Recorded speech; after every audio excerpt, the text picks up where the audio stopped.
Di Cristo splendore, del Padre, del Sole di ogni mattino, nel primo chiarore del giorno la terra racconta la gloria.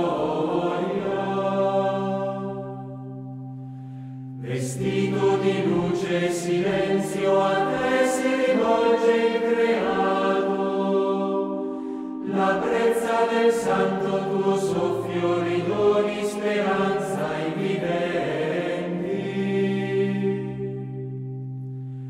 La Chiesa confessa la fede, nel canto ti acclama, Signore, annuncia il tuo giorno che viene.